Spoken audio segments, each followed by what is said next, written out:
Hello everyone.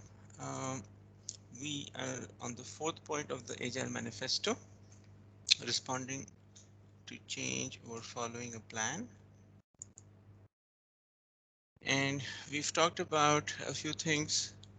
Um Last thing we talked about was lead time. And this is where, let me give you a moment to take in this slide.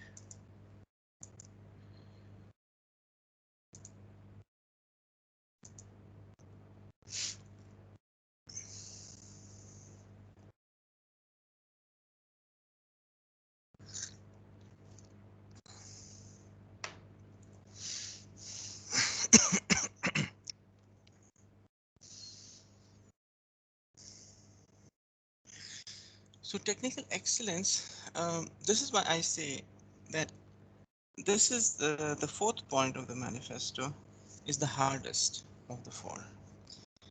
And because it requires technical excellence, you cannot be agile if you do not follow the highest principles of technical excellence. Why? Because your code base is changing all the time, right? You are experimenting, you're trying to, we talked about lead time, you're trying to give a lot of stuff to in production to get feedback from real customers, right? It's not imaginary feedback. It's not somebody saying, I know what my customer needs. That's just a fallacy, right? So you're doing a lot of change, and without technical excellence, we cannot achieve it. Our code base will be so unstable, and I've done it, right? I've made these mistakes. It's so important to write unit tests. It's so important to follow solid principles, coding standards, dry principle, you know. And then we have shared understanding. We have, collective code ownership. So at the moment, we don't allow anybody to go and change the server code, right? But at some point, we want to get there. We want to allow everybody to to just go in and change the server code, to go and change the front end code, because the unit tests will be so good and the code will be is already so good, well written, that you can figure out what's happening and you can actually share. You can actually change the code in production. Right? Somebody needs to mute. Okay. So,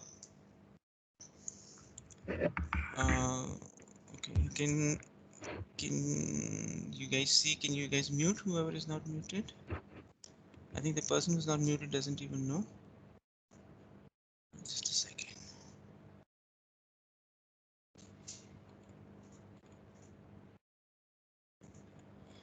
Okay, I think they are muted now. Okay, so so again, but again, there are many, there are some variations. For example, continuous integration, right?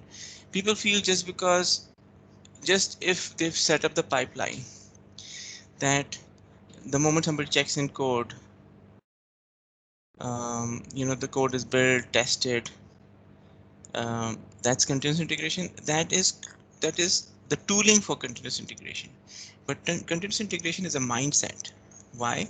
Because continuous integration requires, at least according to Martin Fowler, it requires that you check in your code to production. Sorry, not to production, but to the trunk, to the main line every day, to the master.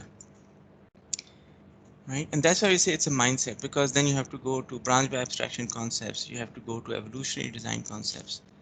So even to get the continuous integration right, it takes a lot of work, right?